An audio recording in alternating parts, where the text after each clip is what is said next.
Bonjour à tous, nous sommes sur la chaîne Encyclopédie. Le livre que je vais vous expliquer dans cet épisode est La psychologie de l'argent, quelques leçons intemporelles sur la richesse, la cupidité et le bonheur. L'auteur de ce livre est Morgan Housel, chroniqueur financier pour le Wall Street Journal. Housel aime découvrir les lois immuables de la nature humaine dans les vastes données historiques, puis utilise ces lois pour voir leur signification éclairante pour les gens d'aujourd'hui. En particulier, le livre que nous allons expliquer dans cet épisode nous est très bénéfique pour optimiser nos décisions financières et comprendre l'environnement économique actuel. En fait, il est plus avantageux de comprendre certains des principes mentionnés dans le livre que de lire de nombreux livres spécifiques d'orientation en matière d'investissement et de gestion financière. Les points soulevés dans le livre, tels que « Pourquoi le raisonnable est-il meilleur que la rationalité absolue ? Que devons-nous faire pour laisser une marge de sécurité suffisante afin de pouvoir survivre longtemps ? Comment l'expérience passée d'une personne façonne-t-elle la façon dont elle contrôle l'argent ? » Après avoir écouté ce programme, vous comprendrez. Pourquoi ? Commençons par un incident dans le livre. Nous savons que le gourou de l'investissement Graham a écrit un livre intitulé The Intelligent Investor. Ce livre est appelé par beaucoup la Bible de l'investissement et contient non seulement des théories, mais propose également de nombreuses formules pratiques. L'auteur Housel a lu ce livre quand il était jeune et est entré pour la première fois en contact avec les connaissances en matière d'investissement. Il était profondément attiré par les formules d'investissement du livre et estimait que tant qu'il agissait selon ces formules, il pouvait devenir riche. Cependant, à mesure que son expérience en matière d'investissement augmentait et que sa compréhension de l'investissement s'approfondissait, il s'est rendu compte qu'il était impossible d'appliquer les formules et les conseils spécifiques du livre pour effectuer des investissements. Par exemple, l'une des lignes directrices de Graham est que les investisseurs conservateurs ne devraient pas choisir des actions qui se négocient à plus de 1,5 fois leur valeur comptable. Cependant, sur le marché boursier américain de 2010 à 2020, si vous respectez strictement cette règle, les seules actions que vous pouvez acheter sont les actions d'assurance et les actions bancaires. En d'autres termes, l'applicabilité de ce critère est déjà très faible.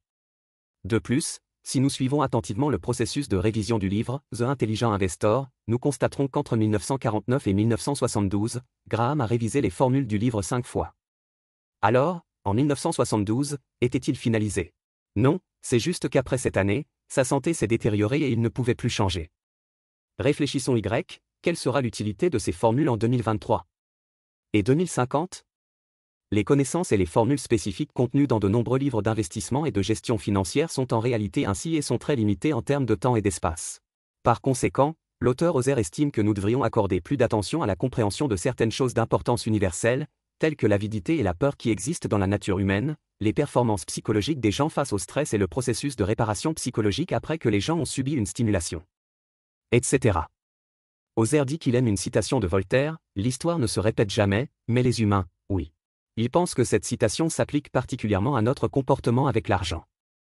Il aime donc rechercher la nature humaine et les lois psychologiques qui la sous-tendent dans l'histoire de l'argent, et réfléchir à la manière dont nous pouvons utiliser ces découvertes. Dans cet épisode, nous nous concentrerons sur les 3 rappels que Housel nous a donnés sur la base de ces découvertes. Ces 3 rappels peuvent être résumés en une phrase.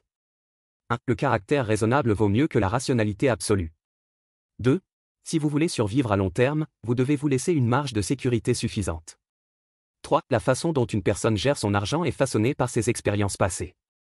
Ces 3 phrases semblent simples, mais lorsque nous les dévoilerons progressivement, nous découvrirons le mystère qui les cache. Première partie. Examinons d'abord la première phrase, lorsqu'on prend des décisions concernant l'argent, il vaut mieux être raisonnable que d'être absolument rationnel. Parlons d'abord d'une personne, le prix Nobel d'économie 1990, Markowitz. Les amis qui ont un peu de connaissances en finance doivent savoir que la position de cette personne dans le domaine de la finance est très importante.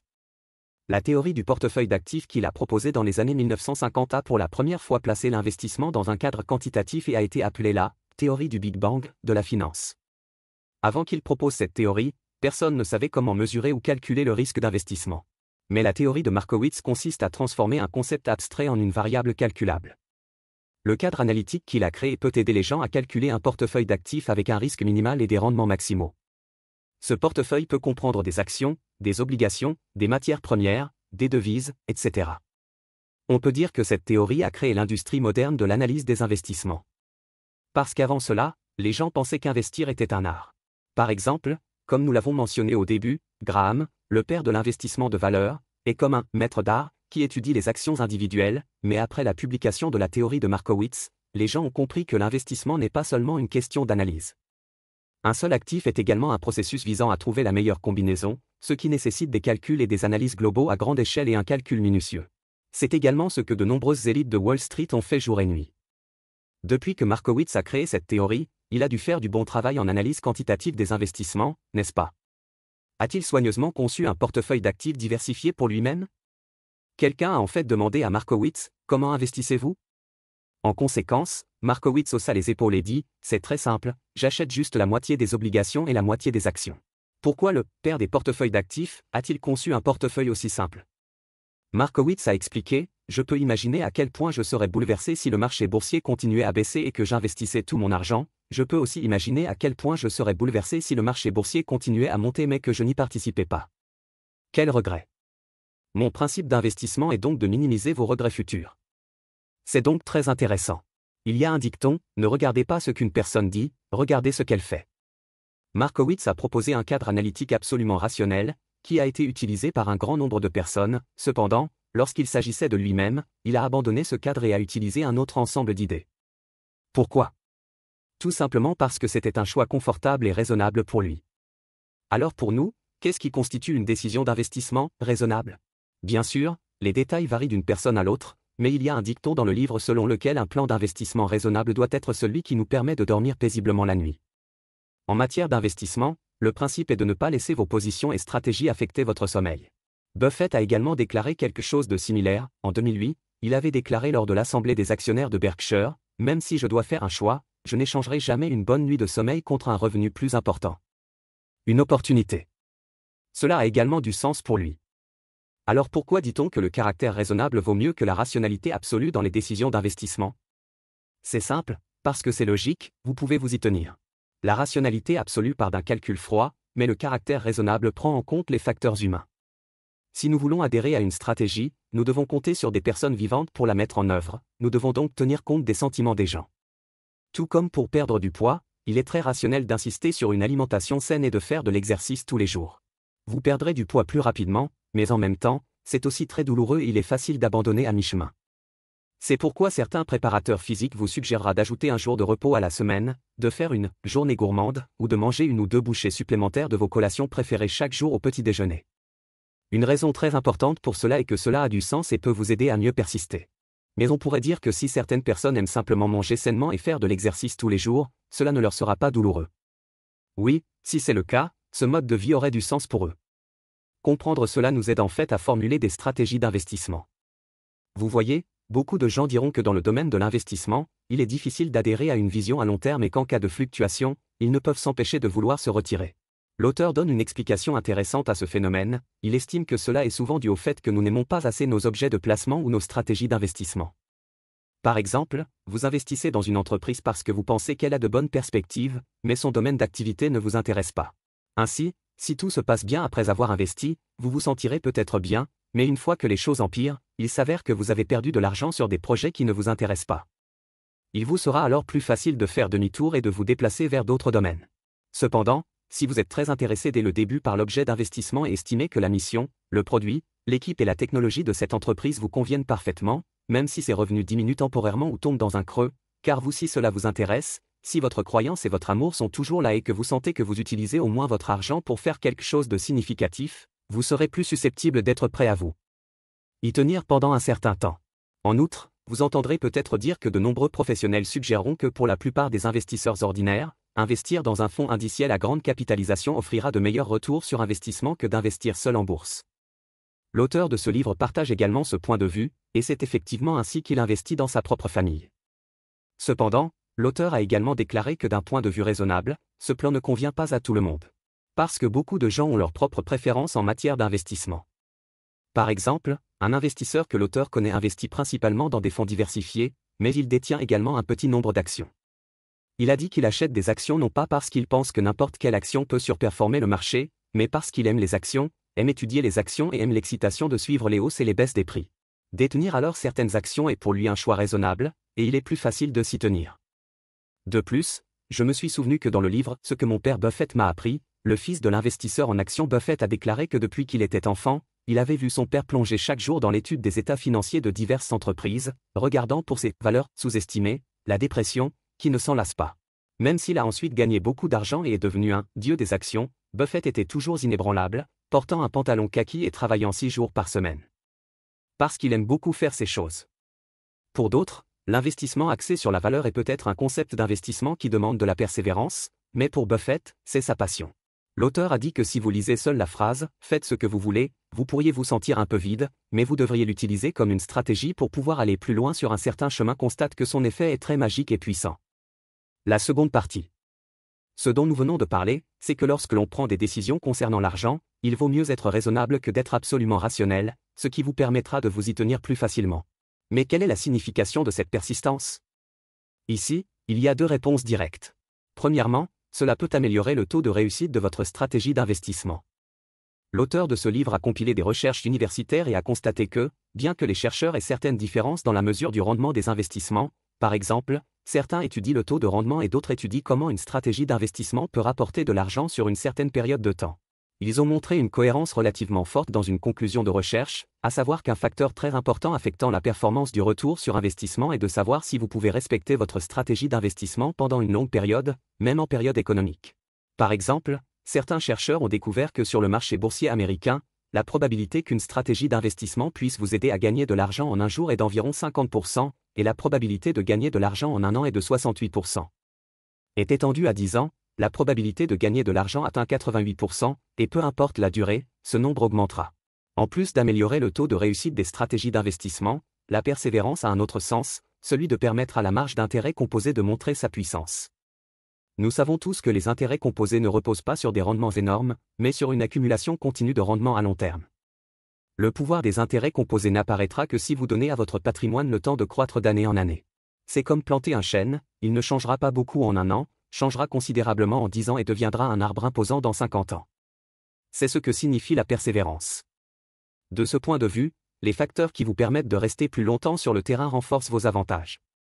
L'un de ces facteurs, que nous avons évoqué dans la première partie, est de prendre des décisions raisonnables. Dans d'autres chapitres de ce livre, j'ai également vu un autre facteur, à savoir l'établissement d'abord d'une conscience de survie. L'auteur estime que cette prise de conscience est très importante, qu'il s'agisse d'investir, de planifier une carrière personnelle ou de diriger une entreprise. Par exemple, un jour, le milliardaire Michael Moritz, président de Sequoia Capital, participait à une émission débat bien connue et l'animateur lui a demandé « Pourquoi Sequoia Capital est-elle devenue l'une des institutions de capital risque les plus prospères ?» C'est une grande question, mais Moritz a immédiatement évoqué le facteur durabilité. Il a déclaré que le succès de certaines sociétés de capital risque n'avait duré que 5 à 10 ans, mais que Sequoia Capital avait réussi à se maintenir pendant 40 ans. L'hôte a demandé « Comment avez-vous fait ?» Moritz pense que c'est parce qu'ils ont toujours eu peur d'être éliminés par l'industrie. Par conséquent, lorsqu'ils formulent diverses stratégies commerciales et stratégies d'investissement, leur priorité est le mot « survie ». Chaque stratégie doit permettre à l'entreprise de vivre plus longtemps et mieux, ou du moins, ne pas menacer sa survie. Par exemple, ils ne toucheront jamais aux options qui pourraient apporter d'énormes avantages, mais si elles échouent, ils plongeront l'entreprise dans une crise existentielle. Il croit que le plus important est de survivre longtemps et de ne pas se laisser éliminer ou forcer à abandonner. Buffett a également déclaré quelque chose de similaire, un conseil important pour réussir en matière d'investissement est de ne pas quitter la table de poker. En d'autres termes, assurez-vous au moins de pouvoir survivre, plus vous restez en vie longtemps, plus vous avez de chances de gagner. L'histoire du partenariat entre Buffett et Charlie Munger est que lorsqu'ils ont fondé Berkshire, il y avait un troisième membre de leur équipe nommé Rick Guerin. Alors pourquoi cette personne a-t-elle disparu plus tard? Il s'est avéré que pendant la récession économique américaine de 1973 à 1974, Rick a repéré une opportunité d'investissement, a vigoureusement augmenté son effet de levier et a contracté des emprunts pour investir. Il s'avère que Rick a commis une erreur. Il a perdu beaucoup d'argent et n'a pu vendre ses actions de Berkshire à Buffett qu'à bas prix. De cette façon, il quitta la table de poker et ne parvint pas à partager les gains ultérieurs de Berkshire. À ce sujet, Buffett a déclaré plus tard, « Charlie et moi avons toujours su que nous deviendrions très riches, mais nous n'étions pas pressés de devenir riches. » Rick était aussi intelligent que nous, mais il était trop impatient. Des histoires de Rick Guerin et de Sequoia Capital, nous pouvons également nous inspirer, c'est-à-dire que si nous voulons mettre en pratique le concept de « survie d'abord », nous devons d'abord nous rappeler que « il n'y a pas de gain valent le risque de tout perdre ». C'est aussi une phrase soulignée dans ce livre. Nous pouvons en fait le constater très clairement dans la propre stratégie d'investissement de Buffett. Il a toujours conservé suffisamment de liquidités dans les livres de l'entreprise, n'a jamais eu recours à des prêts à effet de levier pour investir et a souvent vendu des actifs et détenu des liquidités lorsque des bulles sur les prix des actifs montraient à peine des signes d'émergence. Par exemple, lors de la crise financière de 2008, Buffett non seulement n'a pas perdu d'argent, mais il a également gagné beaucoup d'argent. Pourquoi? C'est parce qu'avant que la crise n'éclate, il pensait que les actions étaient chères et qu'il avait accumulé beaucoup d'argent. Après la crise, il a acquis beaucoup d'actifs bon marché et a gagné beaucoup d'argent. Vous vous demandez peut-être, si tel est le cas, n'avez-vous pas peur de rater une opportunité? Le point de vue de Buffett est le suivant, n'ayez pas peur. Il y a toujours des opportunités, mais il est important de s'assurer d'abord de rester à la table. Dans le livre Capital Return, le marathonien des entreprises gagnantes de longue date dans le domaine de la gestion d'actifs insiste sur le concept de rester à l'écart des bulles, même si c'est prématuré, ce qui signifie en fait quelque chose de similaire. Ce que nous venons de dire, c'est que pour mettre en pratique le concept de survie d'abord, nous devons nous rappeler que aucun gain ne vaut le risque de tout perdre. En plus de cela, il y a un autre rappel dans ce livre, si vous voulez survivre sur le long terme, vous devez vous laisser une marge de sécurité suffisante. La marge de sécurité est un concept proposé par le gourou de l'investissement Graham. L'auteur de ce livre estime qu'il s'agit d'une façon de penser très sage qui mérite notre attention. Que signifie marge de sécurité? Très simple.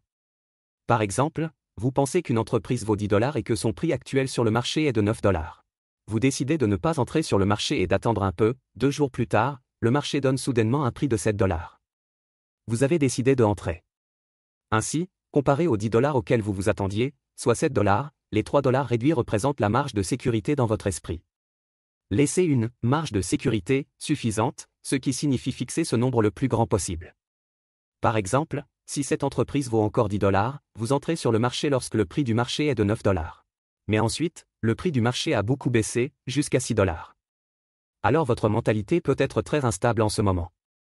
Mais si vous laissez un peu plus de marge de sécurité et entrez sur le marché à 7 $, la perte sera bien moindre. Si vous laissez un peu plus, alors vous n'êtes peut-être pas encore entré sur le marché et il n'y aura aucune perte. Par conséquent, laisser une marge de sécurité suffisante dans l'investissement peut être très simple. Par exemple, quelle que soit la valeur que vous accordez à une entreprise, il est préférable de lui accorder une remise de 50% ou 60% par rapport au chiffre que vous avez en tête et d'attendre qu'elle atteigne ce point bas avant d'envisager d'acheter l'action. De nombreux investisseurs axés sur la valeur ont appris au fil des années.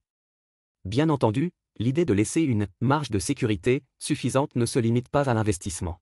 Par exemple, en termes de planification financière personnelle, l'auteur donne un exemple, si vous prévoyez que votre revenu annuel de placement sera de 8% à l'avenir, devriez-vous faire divers plans pour votre argent futur en fonction de ce chiffre?